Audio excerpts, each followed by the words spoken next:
Bonjour, bonsoir à toutes et à tous, c'est Kevin pour les Ludovores, on se retrouve pour notre menu crowdfunding du 11 juin, si je ne me trompe pas, 2023, une semaine qui, vous allez le voir, sera marquée par l'absence assez marquée de vrais gros projets. On a un projet qui me semble vraiment très intéressant, un autre qui l'est tout autant mais qui a déjà connu une campagne de financement participatif sur Kickstarter il y a de ça environ un an et qui revient cette fois-ci sur GameFound. Je pense que vous savez déjà de qui je parle, c'est une campagne française qui plus est, mais pour le reste... Bon, on est un peu dans le ventre mou de l'année, j'ai envie de dire, hein. Bon, mi-juin, il n'y a pas grand chose d'intéressant pour l'instant, donc ça va me permettre de faire un menu encore une fois assez rapide, ce qui m'arrange pas mal dans les conditions actuelles, donc c'est pas plus mal. Du coup, on va passer directement sur la chaîne, faire un tout petit point comme d'habitude, avec une nouvelle vidéo du sieur Xavier, en solo s'il vous plaît, ici sur Beyond Humanity Colonies.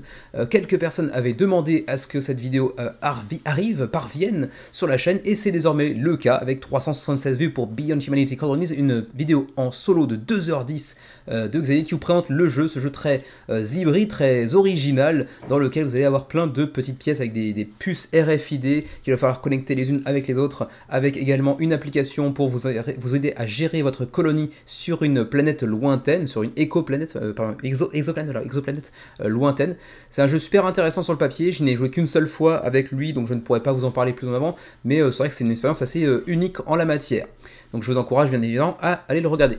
Le menu de crowdfunding de la semaine dernière n'a pas fait un gros score, hein, 700 vues à peine, je suis un tout petit peu déçu, mais d'un autre côté, bon, peut-être que le fait qu'il soit très court est un petit peu bâclé, mais je l'avais avoué et confessé lors de l'enregistrement, a un petit peu joué en sa défaveur. Mais bon, ceci dit, j'ai le même nombre de likes approximativement que d'habitude, ce qui veut dire que les plus fidèles auront suivi malgré tout.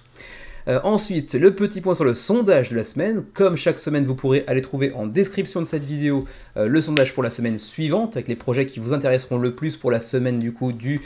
c'était quelle semaine, j'ai oublié, c'était du 13 du coup, ouais, ça, le 13 de la semaine prochaine.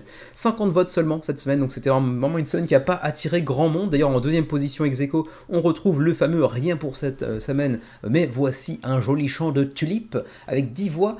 Et pour le reste, vous voyez, c'est une semaine assez très léger, hein, simplement. Seulement 2 voix pour l'expansion extravaganza de AEG, qui nous pondent 4 extensions pour des jeux qui sont de toute façon disponibles dans le commerce, donc on le trouvera également les extensions dans le commerce. Il n'y a pas un grand intérêt à aller suivre la campagne durant le Kickstarter, donc je peux comprendre que ça intéresse assez peu de gens, d'autant plus qu'il n'y a pas de VF durant la campagne. Ensuite, Classic Rally, qui lui aurait pu être intéressant pour le coup, n'a pas encore été lancé, vous le voyez ici sur GameFound, et finalement ça a été repoussé je crois au 27 juin, donc on le verra un peu plus tard ce mois-ci.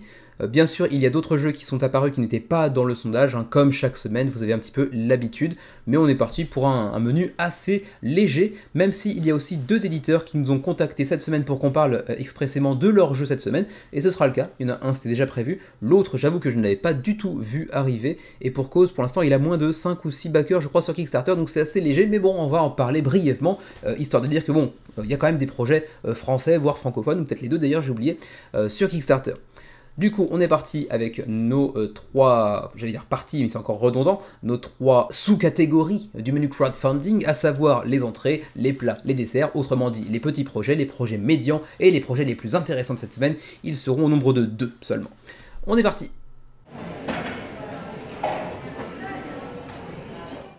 Je vous en parlais tout à l'heure en introduction, AEG nous revient avec une campagne pour 4 extensions de jeux précédemment sortis, des jeux bien connus de leur catalogue, tels que Tiny Towns, donc c'est les petites bourgades je crois en français, War Chest, donc Champ d'honneur, ou encore Space Base, je crois que c'est le même titre en français pour le coup, et Cubitos, je ne sais plus s'il a une VF ou pas, vous me le direz éventuellement en commentaire, et bref, ils nous reviennent avec une quadruple campagne on va dire, pour des extensions de chacun des jeux susmentionnés, et pour l'instant ça a attiré près de 3000 contributeurs 7 jours avant la fin de la campagne, 180 000 € d'engrangés, c'est déjà pas mal, mais c'est une campagne qui est exclusivement destinée plus ou moins au public anglophone à minima. J'ai pas checké si c'était est-elle seulement peut-être aux États-Unis? J'ai pas été vérifier ça en tout cas. Mais bon, à terme, vous les trouverez de toute façon en boutique et il n'y a pas grand-chose qui nous encourage véritablement à aller chercher un bac durant la campagne Kickstarter plutôt que d'attendre l'arrivée de ces fameuses extensions en boutique.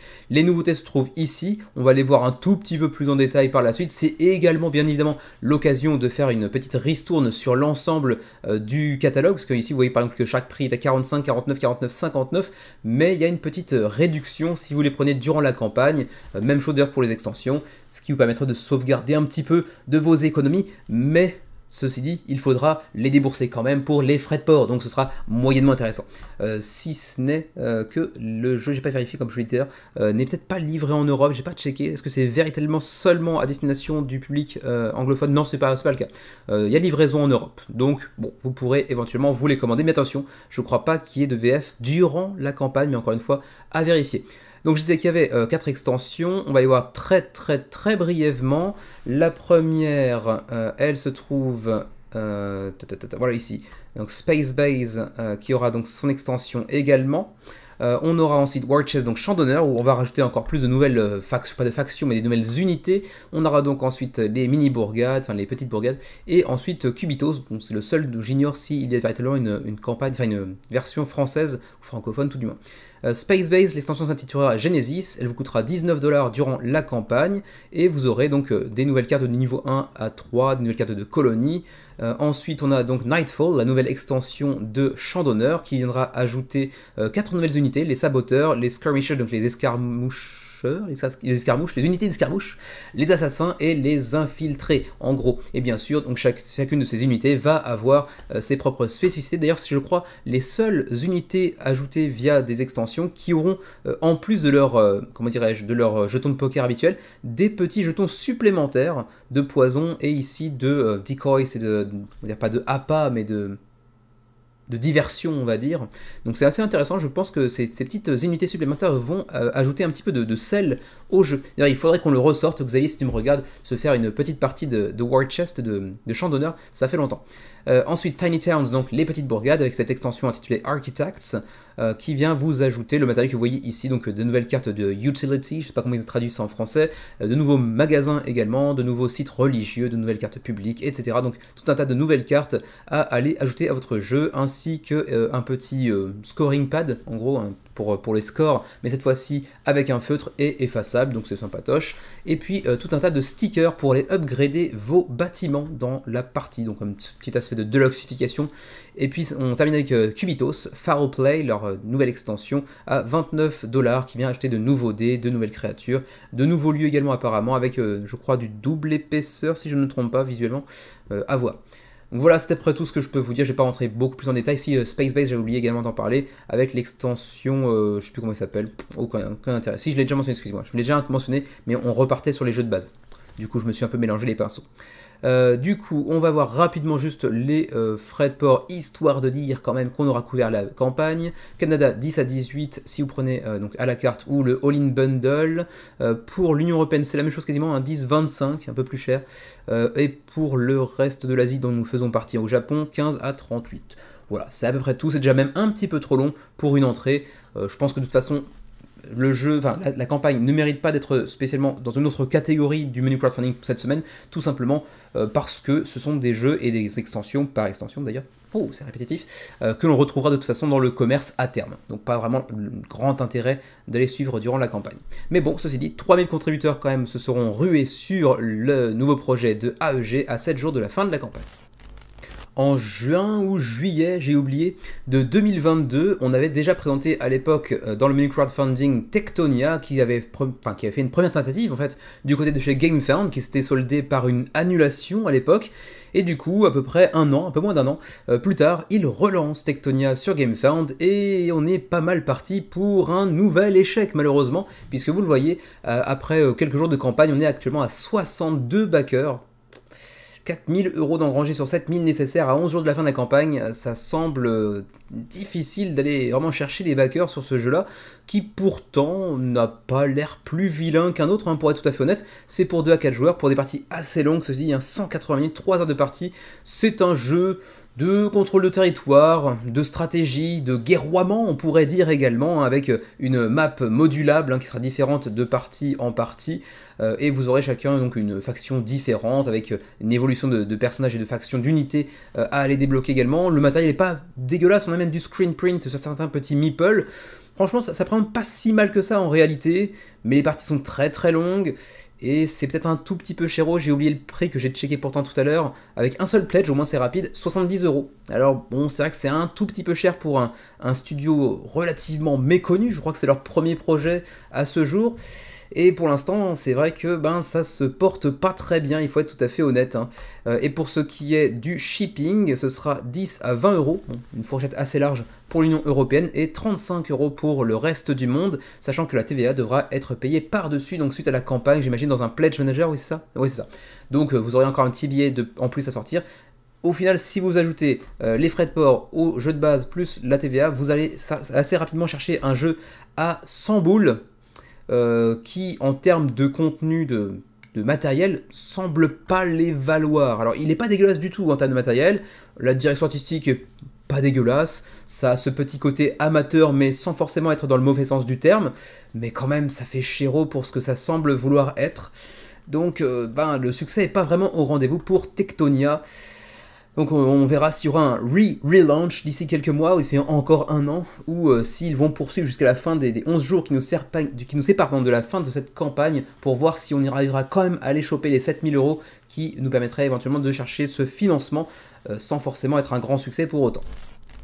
En avril 2022, il y a un peu plus d'un an de cela, sur Kickstarter, Eli Amir, donc le créateur ici que je trouve assez flippant, je sais pas, vous me direz ce que vous en pensez, avait sorti World Breakers, qui a fait quand même 566 contributeurs, ce qui était loin d'être ridicule, un jeu avec une DA pas dégueulasse ma foi, qui vous proposait un jeu de confrontation à 2 joueurs dans une Asie du XIIIe siècle un petit peu revue et modifiée, qui était ma foi pas dégueulasse sur la présentation visuelle purement, c'était plutôt pas vilain, c'était relativement accessible en plus, et donc ils nous reviennent aujourd'hui avec une première extension des Indigo Sisterhood, qui pour l'instant en est à 300 contributeurs à la fin de cette première semaine de campagne, 12 jours avant la fin de cette dernière, avec déjà près de 15 000 € d'engrangés. Le projet est donc financé, et donc c'est une extension qui vient vous ajouter donc un peu plus de contenu pour World Breakers, avec de nouvelles cartes bien évidemment. C'est toujours pour 1 à 2 joueurs, avec ce petit mode solo qui existe également, c'est toujours pour 30 minutes la partie, et donc vous aurez 40 nouvelles cartes avec de nouveaux événements, de nouveaux followers, donc de nouveaux, comment dirais-je, des nouvelles unités que vous pourrez incorporer à votre faction, de nouveaux lieux également, parce qu'on a aussi des lieux que l'on pourra construire et qui nous permettront d'obtenir certains effets bénéfiques.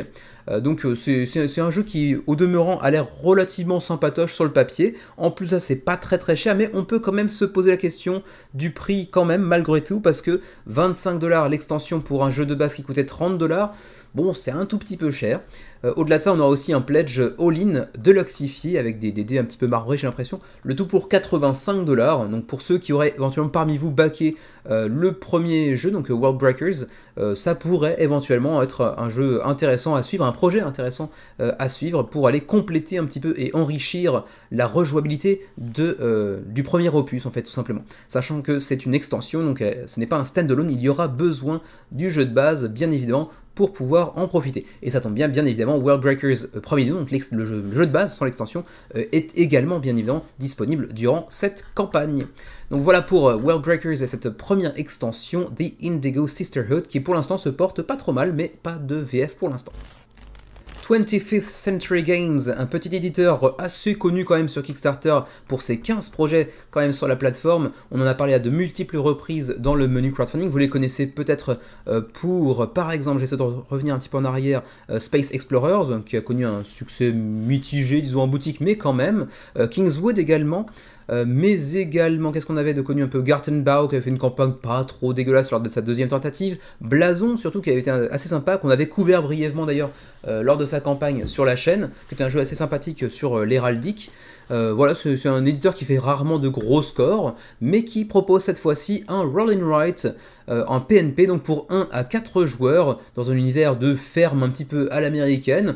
Pour l'instant, on est sur 336 contributeurs, 13 jours avant la fin de la campagne. Le jeu est largement financé. Hein, les PNP, c'est relativement simple à les financer, soyons honnêtes. Et vous allez donc créer votre propre ferme avec les petits animaux qui vont venir la peupler. Voilà, ça ne paye pas de mine, mais bon, ça coûte 5$. Ça ne paye pas de mine, ça aurait pu être un jeu de mots, mais je l'ai foiré.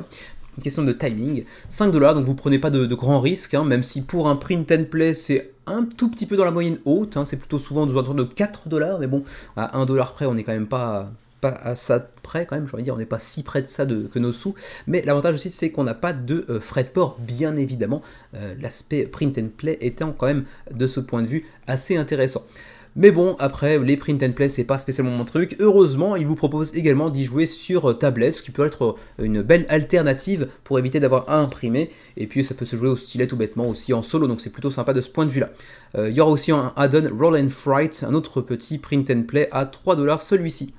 Voilà donc pour Roll on the Range, qui au demeurant m'attire pas outre mesure, mais bon, sait-on jamais, s'il y a des amateurs d'animaux de la ferme, ou même des gens qui gèrent une ferme par eux-mêmes, pourquoi pas, thématiquement, ça peut faire sens.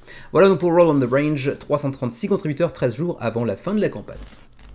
Encore un print and play et encore un semi-bid avec moins de 100 backers pour Holdouts, un petit jeu solitaire, post-apocalyptique comme vous pouvez le voir ici, à 4$. C'est pour un joueur, c'est purement solo, donc 14 ans et plus, et pour des parties de 45 minutes approximativement, et ça nous vient de Humble Bard Games, dont c'est le 4e projet sur Kickstarter, hein, pour l'éditeur, le micro-éditeur américain qui avait précédemment proposé 3 projets, dont 2 annulés, hein, Roll With It et Spirits of Christmas, qui avaient tous les deux connu une fin un peu tragique, disons.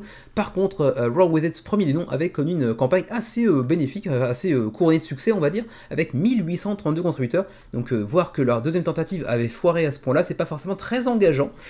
Mais bon, en tout cas, pour Holdout, c'est financé avec 500€ pour l'instant. La DA est pas fantasmagorique, hein, j'aime bien l'arrière-plan, mais par contre, les personnages sont un petit peu dégueux, hein, soyons tout à fait honnêtes. On aura un petit aspect de gestion de ressources, de défense de territoire également. Bon, pour le reste, je suis pas très convaincu par l'aspect visuel qui nous est présenté ici dans la campagne. Mais bon, vous me direz éventuellement ce que vous en pensez. Il n'y a pas beaucoup de visuels justement disponibles durant cette campagne, donc ça vend pas du rêve, hein, soyons tout à fait honnêtes. D'où peut-être aussi l'absence d'intérêt véritablement de la part des backers, malgré une semaine assez légère au demeurant. Voilà donc pour Holdout. Projet un peu plus intéressant que j'aurais pu mettre dans les plats principaux de la semaine, mais il se trouve que j'y connais rien et que j'ai toutes les peines du monde à m'intéresser à ce sport qu'est le baseball. Et donc Dead Ball malheureusement ne m'intéresse pas le moins du monde. Et oui, je sais, j'habite au Japon, le Japon qui est quand même, je crois, le champion du monde en titre, me semble-t-il, des championnats du monde de baseball. En même temps, ils sont 5, donc voilà, c'est pas très compliqué, hein, bon, j'exagère un tout petit peu, mais j'y connais pas grand-chose. Je suis allé voir 2 matchs de baseball dans ma vie au Japon, par curiosité. Le premier s'est soldé par un match nul 0-0, ça a duré 2h30, je me suis fait chier comme un rat mort, pour être tout à fait honnête. Et le deuxième, c'était un truc genre 2-1, et j'étais pas beaucoup plus convaincu. Je comprends les règles, mais... alors je sais pas si c'est comme ça aux États-Unis, par exemple dans le championnat de baseball des États-Unis, mais alors au Japon, entre chaque batteur, le mec, le pitcher, le lanceur, se prépare, le batteur, il fait ses petits mouvements comme ça pendant 30-40 secondes, et on a envie de leur dire, mais putain, mais lance ta balle, lance ta balle. Et entre chaque jet, ils font 3 minutes de pause, on a l'impression, enfin c'est d'une longueur, j'arrive pas à comprendre l'intérêt de ce sport. Très nombreux temps morts, très peu de temps forts. Donc, mais bon, après, j'ai peut-être pas vu les bons matchs. Quoi qu'il en soit, Dead Ball Masters of the Game vous propose une expérience de jeu de baseball vraiment orientée old school. Vous le voyez d'ailleurs ici avec l'illustration d'accueil de la campagne. 339 backers, ceci dit, sur le projet, c'est pas ridicule du tout, 20 jours avant la fin de la campagne, et déjà c'est financé avec près de 6800€ au moment où je vous parle, pour cette extension d'un jeu précédemment sorti sur Kickstarter. Donc Dead Ball, c'est le jeu de base, Masters of the Game, c'est l'extension de ce jeu, donc le best-selling tabletop baseball sim. Best-selling? Est-ce qu'on se foutrait pas un petit peu de notre tronche, best-selling? Combien il faut de copies pour être best-selling, dites-moi?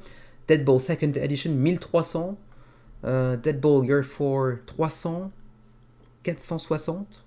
380. Ouais, j'y vois pas un best-seller, mais bon, vous me direz ce que vous en pensez. Et donc, on est sur une direction artistique très orientée old school, genre années 20-30, j'ai l'impression. Hein. Et comme j'y connais rien, ma foi, je pourrais pas vous en dire beaucoup plus, je connais même pas les personnages visiblement historiques qui sont représentés ici. On est sur un jeu avec beaucoup de dés à brasser, et en fonction des résultats, on pourra faire telle ou telle action. Il y aura une gestion de l'argent, une gestion de la ligue, du classement de la ligue, etc. Tout un tas de cartes qui vont vraiment utiliser des éléments très orientés historiques, visiblement. Beaucoup de texte et pas de version française qui plus est. Donc assez difficile de s'y intéresser, même si on aime le baseball, à mon avis. Vous pourrez le prendre en PDF, donc en print and play là encore, c'est la semaine des print and play à 7$. Vous pourrez aussi prendre Dead Ball Complete avec des copies digitales pour 25$, donc du jeu de base, plus j'imagine également du PDF. Bref, il y a aussi une version physique bien évidemment, mais j'ai pas envie de chercher en détail parce qu'il y a trop de texte en anglais, ça va me saouler assez rapidement, et je pense que vous êtes assez peu nombreux à vous y intéresser, parce que bon, en France, le baseball c'est pas un truc très populaire. Et puis en plus, c'est uniquement en VO.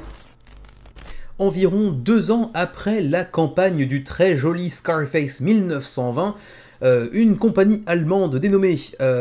c'est pas la compagnie, ça c'est Dirty Money, je pense, ou Recorded Voices, je sais pas, s'est dit, on va faire un jeu un petit peu similaire, mais moche. Et ça donne Crime Spree. Donc un jeu dans lequel, bien dans une ville que vous entreapercevez ici, différents gangs criminels vont chercher à prendre contrôle du territoire, avec donc du contrôle de territoire, de la gestion de ressources, et également un petit peu, et également le SOE assez inconnu, hein, c'est de l'étymologie, vous pouvez pas comprendre, ça date du 14e siècle. Et du Push Your Luck qui pour le coup le place dans une catégorie radicalement différente de Scarface, qui est un jeu beaucoup plus orienté expert, en soyons honnêtes, j'allais dire initié, mais en fait non, même expert, j'ai envie de dire.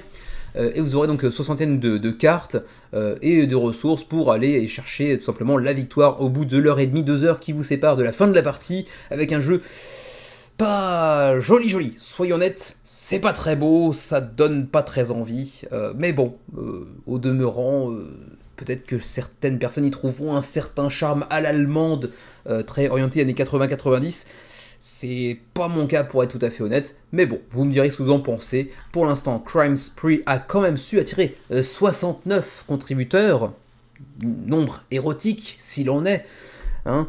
6453 € pour l'instant, on est à peu près à du coup 65, 60, non peu plus, 70% de financement, 27 jours avant la fin de la campagne, pas de VF, donc encore moins de raisons de s'y intéresser malheureusement, mais bon voilà, c'est Crime Spree. Et c'était également le dernier projet des entrées de la semaine. On va maintenant pouvoir passer aux plats principaux.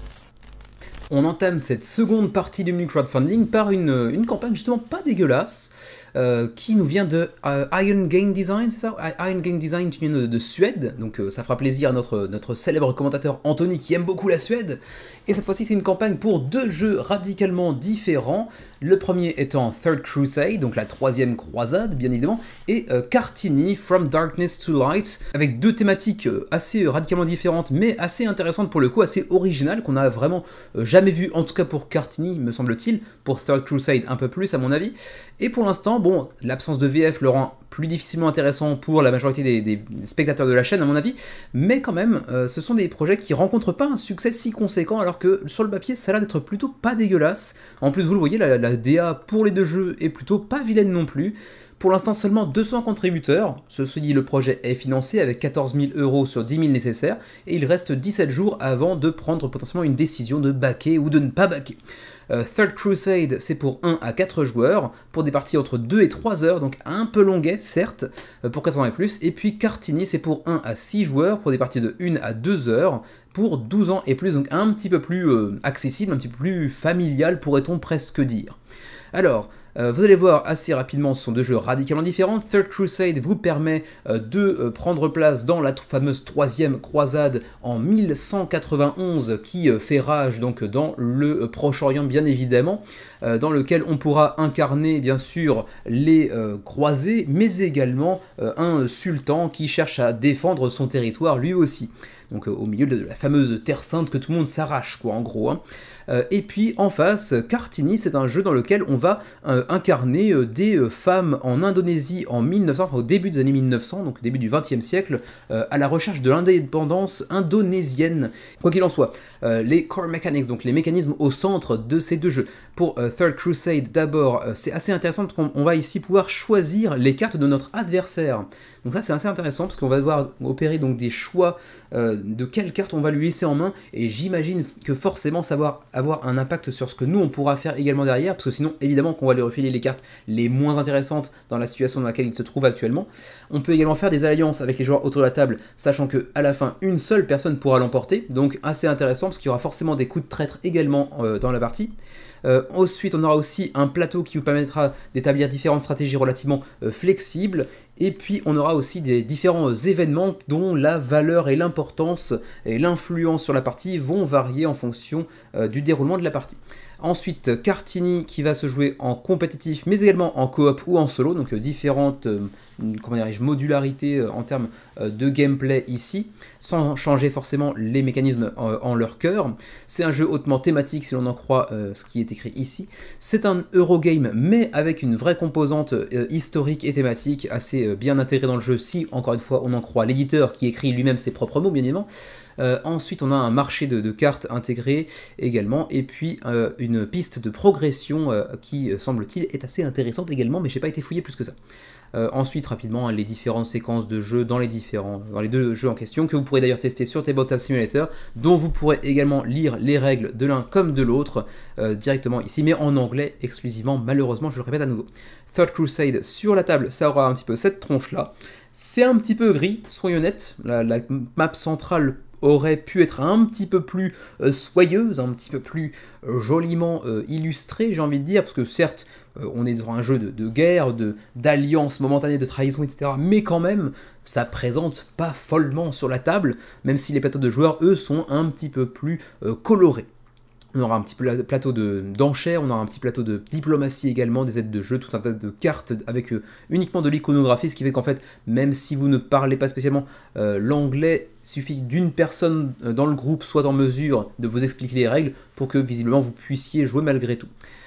Ensuite, Kartini, c'est un petit peu cette allure-là, c'est un petit peu plus joli, ça reste quand même très très sobre, on va dire, pour dire le moins, mais bon, c'est pas vilain, et on a donc ces cartes avec ces jolies jeunes demoiselles qui cherchent donc à s'éduquer dans l'Indonésie du début du XXe siècle, un peu plus de texte cette fois-ci dans le jeu, ceci dit. Pour ce qui est des niveaux de pledge, est-ce que je peux vous trouver ça? Où est-ce que je peux vous trouver ça? J'ai la langue qui a fourché. Kartini sera à 59 €. Il y aura ensuite à 74 € un deuxième pledge, toujours sur Kartini, mais qui vous permettra de mettre la main également sur un petit guide curriculum, donc avec des chercheuses apparemment, Christiane Hinz par exemple, qui vous procureront une sorte de livre ou de fascicule de lore, si je puis dire, un truc un petit peu historique pour accompagner le jeu. On verra seulement si vous êtes intéressé par la thématique de Kartini. Pour Third Crusade, c'est 79 €, et ensuite vous pourrez ici faire un coup double en prenant les deux jeux pour 129 € contre 178 de valeur en boutique, si tant est que les deux jeux arrivent en boutique, surtout en France. Voilà, c'est après tout pour le shipping. Union Européenne 15, 20, 20, 25 en fonction du pledge. Est-ce que vous en prenez un ou est-ce que vous prenez les deux? Ensuite pour l'Union Européenne, l'Europe mais hors Union Européenne, donc la Suisse 18, 22, 25, 30. Pour le Canada 20, 25, 25, 30. Et pour nous en Asie, on serait sur du 15, 35, 25, 55. Ça dépend, j'imagine, du pays dans lequel on vit. Voilà donc pour cette double campagne pour Third Crusade et Kartini, qui au demeurant n'ont pas l'air inintéressants, mais pas de VF et peut-être un petit peu terne quand même en termes de présentation. Je vous parlais un peu plus tôt dans l'introduction d'ailleurs de la vidéo de deux éditeurs nous ayant contactés spécifiquement pour que l'on présente leur jeu dans le menu. Il s'agit ici du premier, à savoir Penaltyr, et vous vous en doutez avec le titre, c'est un projet qui nous parle ici de football, et plus précisément de séances de tir au but, reprenant différentes confrontations historiques telles qu'ici l'Allemagne face à la France, et pour l'instant, force est de constater que ça marche pas des masses. On est actuellement à 30 contributeurs, 3 contributeurs, à 30 jours de la fin de la campagne et seulement 26 € d'engrangés. Bon, la campagne vient de se lancer, ça nous vient du Luxembourg, c'est un premier projet Kickstarter pour Abdelhakim Chagar, qui à l'origine n'est pas du tout dans le monde du jeu de société apparemment, parce qu'on est sur une solution de consulting et de liquidation. Donc là, on parle de football, ça n'a rien à voir, mais quand même. Donc c'est un jeu qui présente plutôt pas mal visuellement, il y a des jolies petites cartes. C'est un jeu essentiellement de duel, mais vous pourrez aussi faire des tournois avec vos amis, dans lesquels donc, vous pourrez faire différentes confrontations, telles que par exemple ici Portugal-Espagne, France-Allemagne. J'imagine qu'il y aura d'autres équipes à venir. On ira par exemple ici chercher Italie-Suisse, Belgique-Hollande, etc., etc. Donc ça dépendra bien évidemment du succès de cette campagne. Est-ce qu'il y aura des sortes de petits mécanismes asymétrique en fonction des équipes de notre choix, ou est-ce que c'est vraiment purement la même chose, quelle que soit l'équipe que l'on choisit? Là par contre je ne serai pas en mesure de vous le dire, et c'est un petit peu là où le bas blesse je trouve dans la campagne aussi. Bon, au-delà de l'aspect très party game, c'est un jeu qui se joue à mon avis très rapide, c'est que il y a très peu de détails sur le gameplay en réalité. On ne sait pas combien de temps ça prend une partie, on ne sait pas exactement quel est le cœur du gameplay. J'ai l'impression qu'il s'agit un petit peu de bluff peut-être, avec une carte de gardien qui va choisir sa direction de plongeon et une carte pour le tireur du penalty qui va choisir de tirer au milieu, à droite, à gauche, et donc on choisit en même temps j'imagine. Mais en fait, bon, dans tous ces pans de texte ou ces paragraphes qui nous présentent un petit peu le projet, il n'y a pas vraiment de paragraphes qui nous présentent en détail ce qu'il en est du gameplay. Alors on voit effectivement qu'on peut choisir une direction de plongeon comme de tir, ok, mais comment ça se joue, en combien de temps véritablement, c'est écrit nulle part, et du coup, bon, c'est vrai que ça fait quand même très amateur pour le coup. On a le droit d'être amateur, on a le droit de faire une première tentative de ce genre-là, c'est vrai, mais bah, du coup, ça attire pas forcément grand monde. La vidéo est en anglais, le texte en français. Bon, les extraits vidéo sont quand même pas mal tirés de, comment dirais-je, de banques de données de vidéo.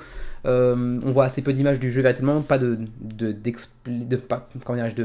d'explications vraiment très convaincantes du gameplay non plus. On nous prend ça très brièvement. Donc j'aimerais bien soutenir parce que bon, c'est un petit projet qui parle en plus d'une thématique que j'aime bien. J'aime beaucoup le football, vous le savez peut-être, hein, Undici, je suis très fan. D'ailleurs, même Xavier aime beaucoup, alors qu'il s'en fout du football pour le coup. Mais ça manque un petit peu trop d'informations. Donc bon, si jamais vous baquez, n'hésitez pas à aller poser des questions en commentaire. Pour l'instant, il n'y en a pas encore. Peut-être que le jeu a été lancé tout juste aujourd'hui, je ne sais pas. On va aller voir quand même, c'était le 8 juin, ouais, on est le 9 au moment où je m'enregistre, donc ça a été lancé hier. Mais n'hésitez pas à aller poser des questions en commentaire, parce que pour l'instant ça manque beaucoup trop d'informations pour véritablement aller chercher un succès conséquent. Et au demeurant, ça pourrait être un party game qui plaît au plus grand nombre à mon avis. Donc pourquoi pas, mais en l'état, bof. Voilà, c'est tout pour Penaltyr, juste quand même. On va quand même parler du prix, hein, quand même. C'est 9 €, donc c'est vraiment très abordable. C'est également très facilement transportable, bien évidemment. Vous pourrez le prendre un petit peu n'importe où dès que vous sortez. Donc voilà, 9 € pour ce petit jeu de duel pour France-Allemagne ou pour Portugal-Espagne par exemple, ou 16 si vous prenez donc les 4 nations disponibles pour l'instant, avec des petits trophées à les remporter également dans votre mode de tournoi. Voilà pour Penaltyr. Et pour le coup, c'est le dernier projet des entrées de la semaine. Ils étaient très nombreux et on va maintenant pouvoir parler des plats principaux, à commencer par suspense. Changement de fringue pour cette deuxième partie, les plats principaux de la semaine, ils seront peu nombreux, il n'y en aura que 3. Donc ça va être assez rapide. On commence tout de suite par Stroganoff qui nous revient sur Kickstarter après une première apparition sur la plateforme il y a de ça 3 ans environ à mon avis. C'était un des 15 projets Kickstarter de Game Brewer et c'est d'ailleurs au jour d'aujourd'hui encore l'un des seuls projets de Game Brewer qui m'attire un petit peu. Je serais curieux de le tester un jour. J'avoue que c'est un jeu qui semble très sympatoche. Et juste pour le souvenir, donc c'était ici Stroganoff, 4143 contributeurs à l'époque. C'était l'époque où Game Brewer faisait encore de beaux résultats et ça a commencé à déraper un petit peu par la suite avec Paris l'Étoile, mais même avant avec Rule Bender, c'était déjà un signe avant-coureur. Mais Stroganoff, ça avait très bien marché à l'époque avec 4143 contributeurs. Et donc ils nous reviennent avec une nouvelle extension intitulée Touroukan qui s'accompagne également d'une big box qui contiendra le jeu de base bien évidemment, mais également l'extension Touroukan qui fait l'objet de la campagne que vous suivez actuellement. 1310 contributeurs pour l'instant, 18 jours avant la fin de la campagne, et comme à l'accoutumée avec Game Brewer, l'éditeur belge, on a aussi une version francophone à se mettre sous la dent. C'est toujours pour 1 à 4 joueurs, c'est pour des parties de 90 à 120 minutes, et c'est pour du 12 ans et plus. Pour rappel, c'est un jeu qui vient mêler différentes mécaniques, telles que le placement d'ouvriers, mais également, et surtout d'ailleurs, un mécanisme un petit peu à la Tokaido, où on va progresser sur une piste de différents paysages que l'on va pouvoir explorer avec un système de points de mouvement. Je crois que c'est 2 mouvements gratis, et ensuite il faudra dépenser des chevaux pour pouvoir se déplacer plus loin. Il y aura un petit peu de récolte de ressources, ici plutôt des fourrures si j'ai bien compris, et il faudra essayer de satisfaire le tsar dans la fourniture que l'on pourra lui refourguer en termes de fourrure justement, entre autres, mais j'ai pas fouillé plus que ça au niveau de ce que l'on devait lui fournir justement. Alors, continuons avec l'extension, donc, comment ça s'appelait déjà, Turukan, voilà, pour essayer d'un petit peu voir de quoi il s'agit. Alors d'abord, l'Annual Pledge, vous avez ici l'extension seule, à 30 €, donc ce sera l'extension qui sera compatible avec la standard ou avec la Deluxe Edition de Stroganov. Vous avez ensuite la Big Box, pour ceux qui ont déjà le jeu, attention, pour ceux qui ont déjà le jeu mais qui voudraient la Big Box, c'est 35 €. Ainsi que les composants de Turukan à l'intérieur directement, donc l'extension Turukan est incluse dans la Big Box, et c'est seulement 5 € de plus. Donc c'est vrai que si vous avez déjà le jeu de base et que l'extension vous intéresse, autant aller chercher directement la Big Box Upgrade, puisqu'elle contient de toute façon aussi l'extension.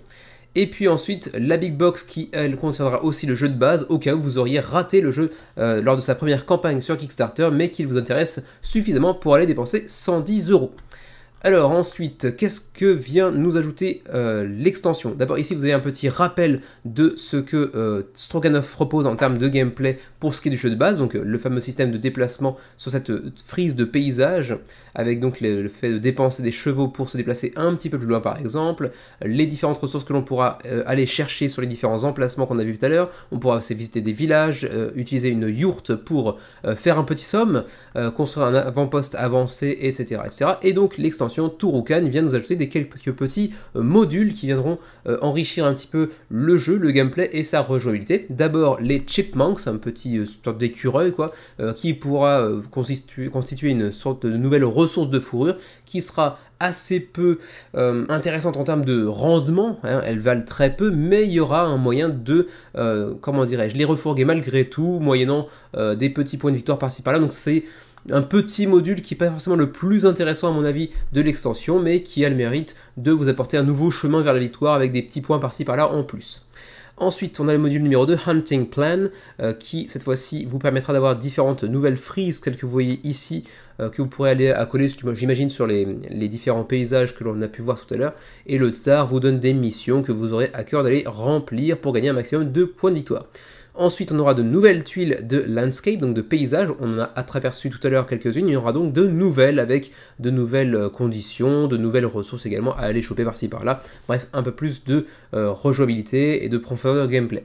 Et puis finalement, dernier petit module, mais pas forcément le moins intéressant, la diplomatie. Vous pourrez désormais refourguer certaines de vos fourrures, non pas au tsar, mais à la population locale, ce qui vous permettra de faire un petit peu de diplomatie et de gagner des points de victoire encore d'une manière différente, donc encore un peu de complexification, pas forcément dans le mauvais sens du terme, hein, mais un peu plus de renouveau en termes de gameplay avec ce module diplomatie.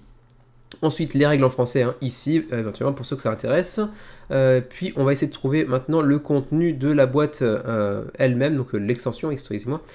Pour le coup, Turukan, c'est ici, donc Gamebox que vous voyez ici.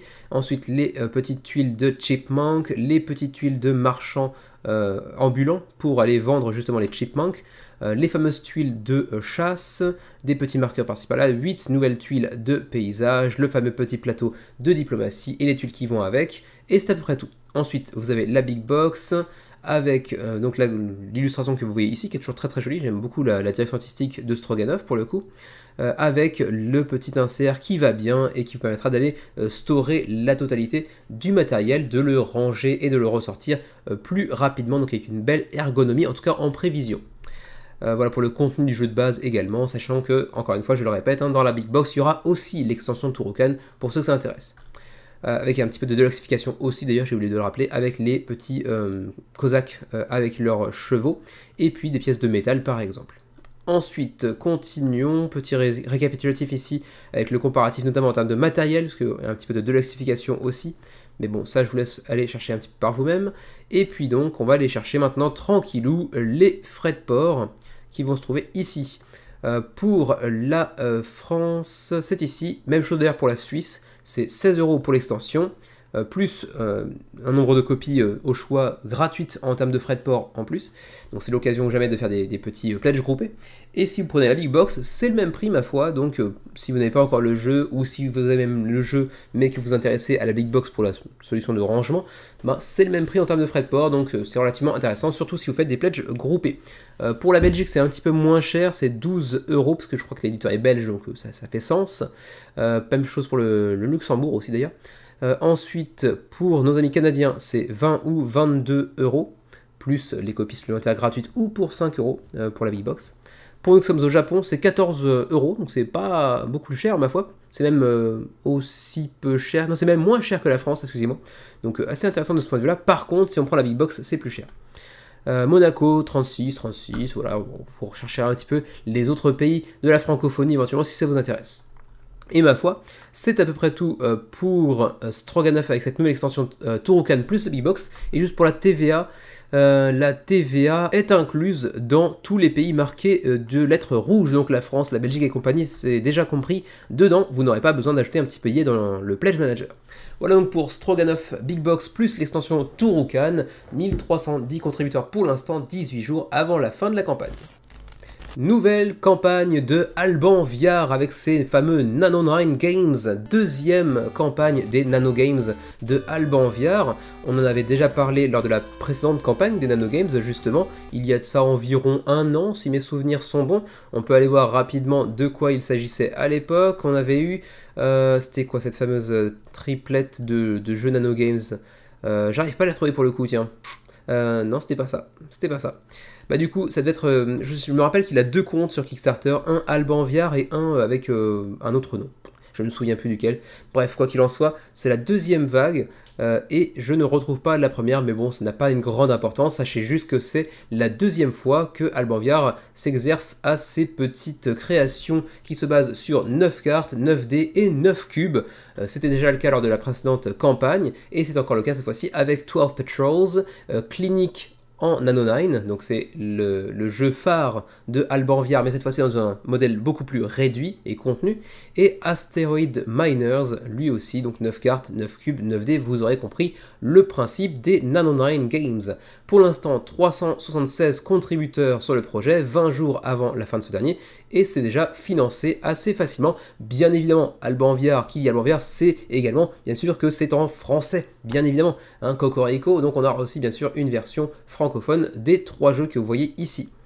Alors, What is a Nano Game, on avait déjà parlé donc plusieurs fois, hein, 9 cartes, 9 cubes, 9 dés, et c'est tout. Donc c'est un exercice de style hein, purement, puisqu'on va essayer de chercher un gameplay suffisamment profond, intéressant et rejouable, mais avec très peu de matériel, c'est le concept.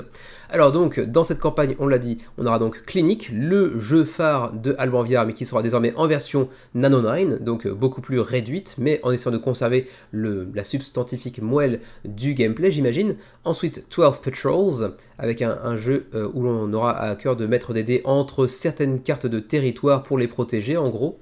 Ensuite, on aura également, alors Clinique, on l'a déjà dit tout à l'heure, et le dernier, c'est donc Asteroid Miners, où l'on pourra donc allouer des dés à différents lieux en fait, pour aller miner un astéroïde et en tirer différentes ressources. Voilà, donc on aura de l'acier, du nickel, du rhodium, etc., etc. Vous pouvez tester tous les jeux, hein, les 3, sur Tabletopia, pas sur TTS pour le coup, mais sur Tabletopia, pour ceux que ça intéresse éventuellement.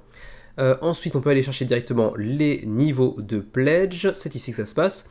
19 $, c'est pour un des 3 jeux. Ensuite, si vous décidez d'en prendre 2, ça vous en coûtera 38 $, donc pas de ristourne particulière. Et si vous prenez la totale, ça vous en coûtera 49 $, donc un petit peu plus intéressant financièrement, d'autant plus que ça s'accompagne également d'une sorte de couverture qui contiendra les 3 jeux. Voilà, et c'est après tout ma foi, et donc les 3 précédents jeux de la série Nano 9 Games, qui est donc pas sur ce compte-là a priori. C'était donc Railways, City Planner et Empire, qui pour le coup avaient plutôt bien marché à l'époque, mais j'arrive pas à retrouver la page. Ensuite, les frais de port.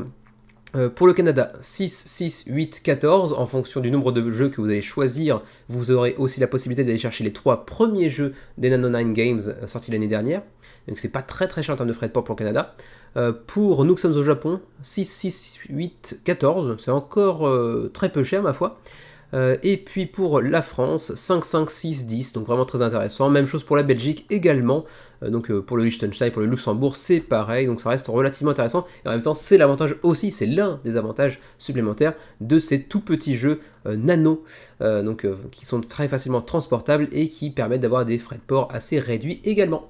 Donc voilà pour la deuxième série de Nano 9 Games avec 12 Patrols, Clinic et Asteroid Miners. 375 contributeurs, 20 jours avant la fin de la campagne.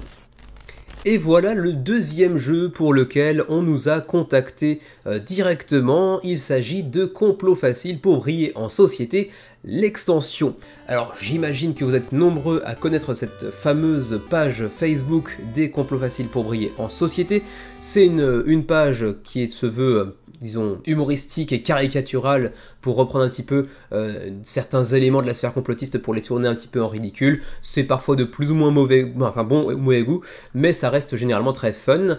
C'est actuellement donc sur Ulule pour une nouvelle campagne qui vous apporte ici une extension qui pour l'instant a attiré 175 contributions 20 jours avant la fin de la campagne. C'est un début en douceur, soyons honnêtes, parce que si mes souvenirs sont bons, la première campagne avait bien marché. On était à 1886 sacheurs à l'époque, et pour l'instant 175 contributions après 4 jours de campagne. Je connais moins bien les rythmes de campagne sur Ulule que sur Kickstarter ou GameFound, mais c'est vrai que ça semble démarrer un peu en douceur. Donc peut-être que les gens se disaient tout simplement que le jeu se suffisait à lui-même et qu'il n'avait pas forcément besoin d'aller chercher une extension.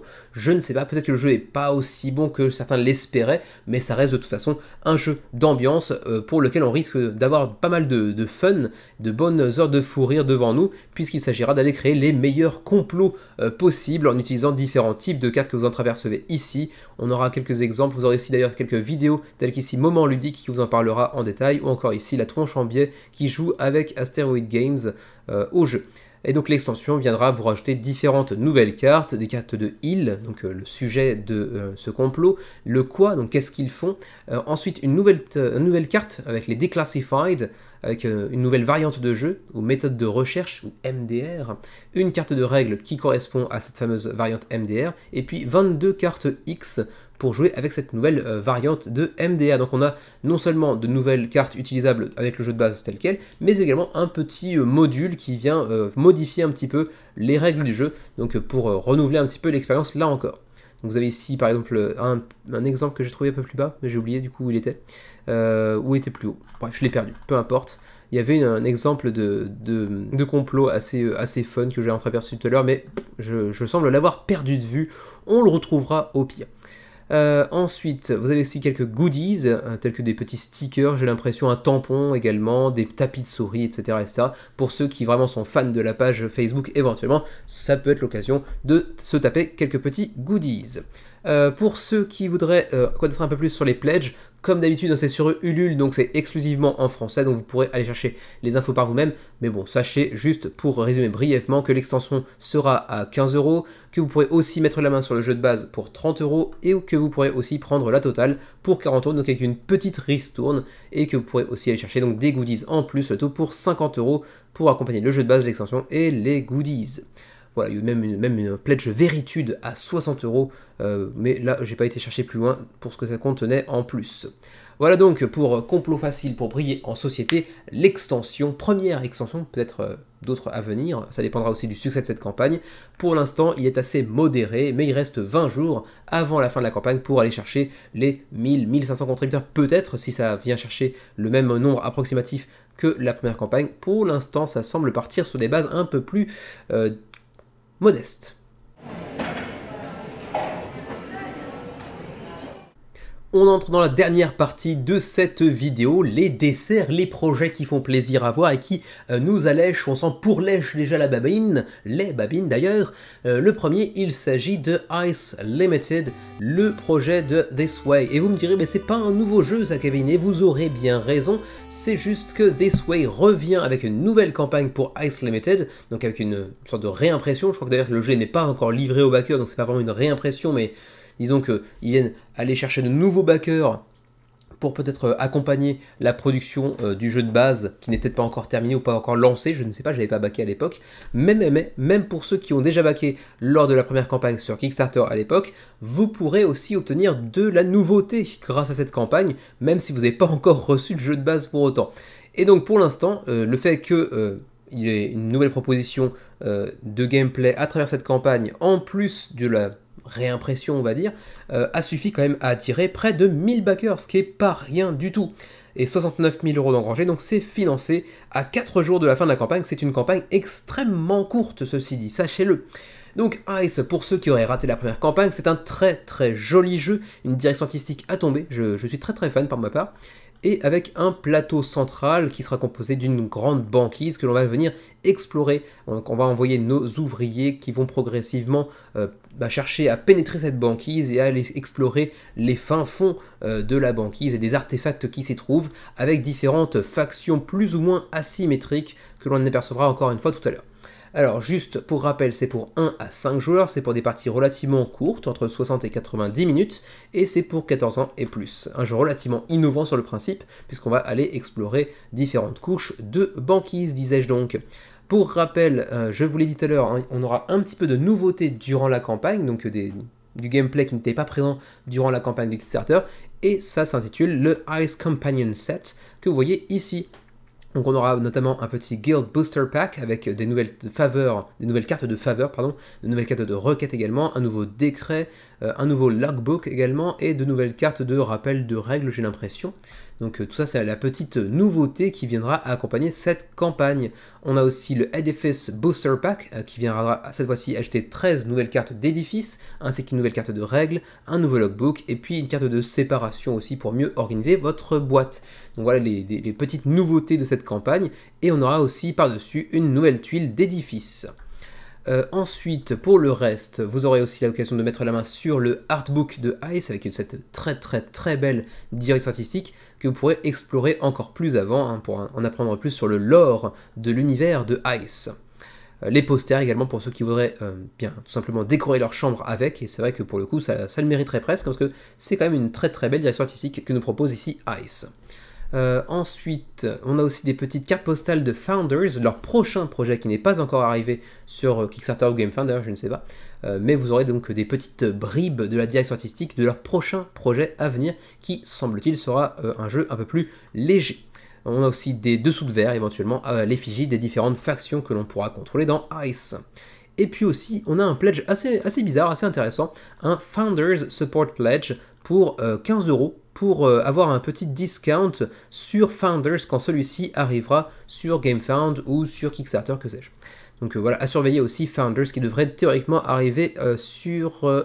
alors je ne sais pas si c'est sur GameFound ou sur Kickstarter, mais ce sera en septembre quoi qu'il arrive. Ensuite, pour le petit rappel sur Ice, donc le jeu de base avec le fameux plateau central composé de 4 parties, avec les factions asymétriques que l'on pourra contrôler lors de nos parties, les différentes tuiles d'exploration des méandres de la banquise et de ses sous-sols, les niveaux dès le niveau 3, les niveaux 4 avec les artefacts qui vont avec, etc., etc. Les cartes de requête, de décret, de logbook, etc. Tous les éléments en bois, donc les petits meeples, les smilodons, les petits marqueurs, etc., etc., etc. Il y a beaucoup de matos. On a aussi bien sûr l'opportunité de mettre la main sur la Collector Box, qui, si je me souviens bien, était déjà présente dans la campagne Kickstarter, mais si vous l'avez raté, c'est aussi l'occasion de mettre la main dessus, avec notamment les petits jetons de métal pour remplacer le carton pour certaines parties du jeu. Pareil pour les petits tokens que vous voyez ici d'ailleurs. Aussi, on aura des plateaux de factions qui seront cette fois-ci double épaisseur, et non plus simple épaisseur comme dans le jeu de base d'origine. Donc c'est aussi l'intérêt quand même de cette version deluxifiée. Le screen print également sur les meeples de leader de faction, également sur le Smilodon par exemple, sur le Worm également, etc. etc. Ensuite, continuons, on va pas passer trop de temps dessus parce que c'est un projet qui avait déjà fait beaucoup parler de lui à l'époque et la nouveauté est quand même assez maigre pour ne pas avoir à passer 15 minutes sur le projet. Même si, je le répète, c'est un jeu qui a l'air d'être super intéressant et que j'aurai beaucoup de plaisir à tester un jour si l'occasion m'en est donnée. Même si j'avais pas backé à l'époque et que je ne compte pas le backer non plus maintenant parce qu'on peut pas tout backer, parce que j'ai beaucoup de jeux, beaucoup trop peut-être de jeux désormais, parce qu'on n'arrive pas forcément à mettre tous les jeux qu'on voudrait mettre sur la table, Xavier et moi-même. Donc il faut savoir raison garder, mais j'aurai beaucoup de plaisir à le tester bien évidemment. Ensuite, continuons avec les frais de port. Peut-être d'abord un petit détour sur quand même les différents niveaux de pledge. On a aussi le Hero Original Backers, donc pour ceux qui auront déjà backé lors de la campagne originelle, mais qui voudraient mettre la main sur les petits booster packs, ainsi que sur le fameux Artbook, et puis la tuile supplémentaire également. Ensuite, le Artbook lui-même en version digitale, pour 5 €. Le petit Support Pledge pour Founders, donc avant même la campagne de Founders, vous aurez un petit discount sur le jeu, donc c'est 15 € le pledge. Ensuite, seulement le petit Booster Pack, ce sera 25, enfin, les deux Booster Packs, 25. L'artbook à 35 €, il n'est pas donné l'artbook, mais en même temps il a l'air d'être assez classe et très fourni, donc pourquoi pas. Ensuite, le jeu de base et les Booster Packs pour ceux qui auraient raté la première campagne, c'est ici que ça se passe, mais apparemment c'est trop tard. Oui, c'est trop tard, il n'y a plus de copies disponibles apparemment. Ensuite, même chose mais en français. Ah d'accord, c'était pour l'anglais ici. Pour le français, c'est encore disponible apparemment. Donc vous le voyez ici, 115 € pour le jeu de base, plus les deux booster packs. Ensuite, la Collector's Box, donc la box deluxifiée.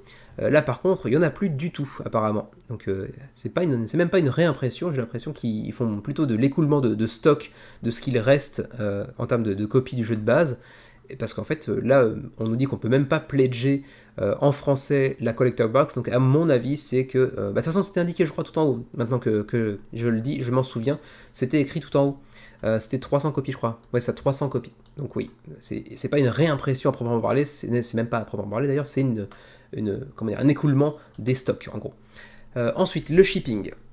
Alors, le shipping, pour l'Europe, c'est composé en 3 parties, donc Belgique, France... Luxembourg, Monaco, c'est la première partie, donc ça devrait être la plus intéressante. 4, 5, jusqu'à 35 € en fonction de votre niveau de pledge. Ensuite, pour le Canada, 6 jusqu'à 45. Et pour l'Asie, on est dans la zone 2, à mon avis. Ouais, Japon, c'est ça, nos zone 2. Donc 7 jusqu'à 49 € de frais de port. Et pour ce qui est de la TVA, ma foi, je sais pas, j'ai pas été fouillé plus que ça. À mon avis, comme c'est un projet français, ça doit déjà être inclus. Ouais, va être inclus. Donc ouais, il n'y aura pas besoin de payer de supplément dans un potentiel Pledge Manager. Donc à vous de voir pour Ice Limited pour les petits booster packs que vous pourrez prendre pour enrichir le gameplay, ou éventuellement si vous n'avez pas pris le jeu à l'époque et que vous regrettez, vous pourrez encore le faire en français, mais uniquement pour la boîte de base et non pas pour la Collector Box, ce qui est un petit peu dommage. Mais bon, en l'état, une belle campagne qui vit plutôt bien hein, pour le peu qu'elle propose de nouveau, avec 1000 backers, 4 jours seulement avant la fin de la campagne très courte. Et on termine cette semaine par Witchcraft, le nouveau projet de Salt and Pepper, le petit éditeur espagnol qui fait son petit bonhomme de chemin. Ils ont toujours une très belle direction artistique et du coup ils réussissent toujours à attirer pas mal de monde. On les connaît notamment pour Resist, que j'avais hésité à backer. Je ne l'avais pas fait parce que j'avais peur de la redondance avec Maki. Et je le regrette un petit peu parce que c'est pas du tout le même gameplay, même si la thématique est un petit peu similaire. Un mouvement de résistance, même si Maki c'était pour la guerre mondiale, la deuxième guerre mondiale, alors que Resist c'est la guerre civile espagnole contre Franco. Mais bon, bref, j'avais hésité, je l'avais pas fait, je regrette un petit peu. The Hunt, dont on avait parlé il y a à peine 6 mois dans le menu crowdfunding, qui avait fait un beau résultat, hein, 72 000 € pour The Hunt après 58 000 pour Resist. Et donc ils nous reviennent avec Witchcraft, leur 3e projet sur GameFound. Et bien ça marche plutôt pas mal encore une fois, avec 1372 backers, 25 jours avant la fin de la campagne, presque 30 000 € d'engrangés déjà pour Witchcraft, qui reprend peu ou prou le gameplay de Resist, justement, que je mentionnais tout à l'heure, mais en l'approfondissant et en lui donnant une thématique radicalement différente. Alors c'est pas exactement le même gameplay, hein, comprenez-moi bien, mais ça en reprend certains pans entiers, notamment en termes de gestion de vos cartes, de votre main, l'aspect un petit peu deck building, etc. C'est un jeu solitaire, comme Resist d'ailleurs, pour 30 minutes la partie et pour 10 ans et plus, donc vraiment une partie relativement courte, donc assez facile à sortir qui plus est, et toujours cette très belle patte de direction artistique de, comment s'appelle-t-il déjà, de Albert Monteis, qui avait déjà illustré Resist, et peut-être même aussi d'ailleurs, j'ai oublié le deuxième alors que je viens d'en parler, avec le jeu de Kramer, comment s'appelait-il déjà ce jeu The Hunt, voilà, c'est ça. Donc je crois que c'est le même illustrateur à l'époque. En quoi qu'il en soit, il nous refait une très belle illustration pour Witchcraft. La boîte est très jolie, les illustrations sont très belles. C'est un style assez particulier qui ne plaira pas forcément à tout le monde, mais je suis assez friand des illustrations de Albert Montes. C'est également la même équipe que derrière Resist, vous vous en doutez, hein, parce qu'ils reprennent quand même pas mal de gameplay également. Donc Trevor Benjamin, Roger Tankersley et David Thompson, Thompson, ouais, ça doit être ça. Quoi qu'il en soit, la même équipe que derrière Resist, donc si vous avez apprécié Resist, vous devriez aussi apprécier Witchcraft, en tout cas si le thème ne vous repousse pas, hein, la chasse aux sorcières, pas seulement d'ailleurs, parce que c'est des sorcières qui vont aussi pouvoir aider les villageois. On est en fait ici dans un village qui est en proie à une sorte de malédiction, et les sorcières, qui se cachent un petit peu parmi les habitants, vont chercher à aider les villageois, mais tout en restant aussi cachées qu'elles le peuvent, parce qu'il y a quand même une sorte d'inquisition derrière, et potentiellement un procès pour les cramer éventuellement aussi. Donc vous aurez différentes cartes avec les différents personnages qui feront partie de certaines familles de sorcières du village, et elles auront donc une face hidden, donc cachée. Donc elles resteront sous leur identité, disons, de tous les jours, en essayant de ne pas se faire remarquer, mais elles seront moins puissantes. Ou leur face revealed, donc révélée, mais auquel cas ce sera bon, du coup aux yeux de tous qu'elles se révéleront en tant que sorcières, et du coup il y aura potentiellement derrière un procès aussi, et il faudra être sacrément convaincante pour ne pas se faire cramer. Donc on aura différentes missions pour sauver ou à minima aider le village face aux forces des ténèbres qui semblent l'assaillir depuis quelques mois, avec différentes difficultés en fonction des cartes de mission, avec des adversaires aussi que l'on pourra chercher à affronter. Et si l'on réussit à remplir nos missions, eh bien on gagnera des points, mais en fonction de la phase des cartes que l'on aura choisi, des familles de sorcières que l'on aura choisi d'utiliser aussi, il y aura potentiellement aussi un procès à suivre. Procès qu'il faudra réussir à remporter face à 3 jurés, pas forcément très convaincus et, comment dirais-je, acquis à votre cause, et il faudra les persuader autant que faire se peut de votre innocence et même de votre acte de bienfaisance envers le village. Il y aura, je crois, 8 jurés avec différentes combinaisons possibles, donc 56 combinaisons de jurés en fonction de la partie que vous déciderez de jouer, et apparemment ça change quelque chose. Alors visuellement ça n'a pas l'air d'être le cas, parce qu'on voit que ça part de -3 jusqu'à 16 pour chacun des jurés, mais apparemment on nous parle de 56 combinaisons et de différentes approches de persuasion des jurés en question. C'est pas visible sur les cartes, mais apparemment ça a un intérêt. On a aussi les Witch Families qui sont différentes, enfin ça c'est les petits apports par rapport à Resist. Qu'est-ce que vient à ajouter Resist Witchcraft par rapport à Resist, au-delà du gameplay très similaire, c'est justement la persuasion, le jury qui sera là pour vous juger, les familles de sorcières qui auront des synergies à mettre en place également. Ça rajoute encore une petite couche supplémentaire de gameplay, de complexité qui est bienvenue. Et puis également les familiars, donc des animaux de compagnie, des fameuses sorcières qui vous accompagneront, qui vous permettront d'obtenir certains pouvoirs spécifiques, momentanés ou pas. Ensuite, comme c'était le cas déjà pour Resist, Witchcraft c'est toujours un jeu hyper abordable, 20 € seulement pour Witchcraft. Alors vous l'avez vu aussi, il n'y a quand même pas énormément de matos, on va le voir un petit peu plus en détail par la suite, mais quand même ça reste très abordable et les frais de port le sont tout autant. Ensuite, continuons, on va essayer de voir un petit peu ce qu'il trouve justement en termes de composants dans la boîte. C'est ici 28 cartes de sorcières, 6 cartes de malédiction, 8 cartes de jurés, 24 cartes de mission, 8 cartes de villageois, 12 cartes de conviction, 3 marqueurs de persuasion, 60 cartes de challenge, avec 40 qui sont liées à des jurés, 20 qui sont liées à des villageois, et puis une carte d'aide, apparemment d'aide de jeu. Voilà, c'est à peu près tout. Et du coup, vous le voyez, c'est essentiellement composé de cartes, donc ça permet de faire un jeu pas très cher, d'autant plus qu'elles sont pas très nombreuses non plus, ça fait, allez, on va dire une centaine de cartes approximativement dans le jeu. Donc c'est essentiellement du jeu de gestion de main, hein, clairement.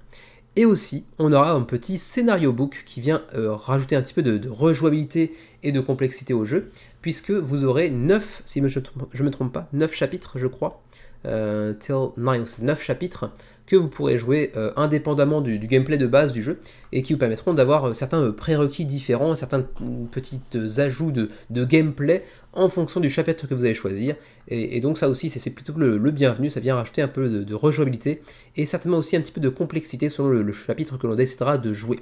On pourra jouer pendant la peste, pendant une famine par exemple, ou pendant la malédiction de Baba Yaga, etc. Donc c'est relativement intéressant, ça vient aussi enrichir et renouveler un petit peu le jeu. Ensuite, le shipping pour le Canada, 18 €, donc c'est presque aussi cher que le jeu. De ce point de vue-là, c'est quand même pas super intéressant pour les Canadiens. Pour la France, 8 €, ça reste beaucoup plus intéressant. Pour la Belgique, ma foi, ça va être dans l'Eurozone, ça va être 12 € pour le coup. Et pour le reste du monde, donc au Japon, 20 €. Donc autrement dit, c'est le prix du jeu.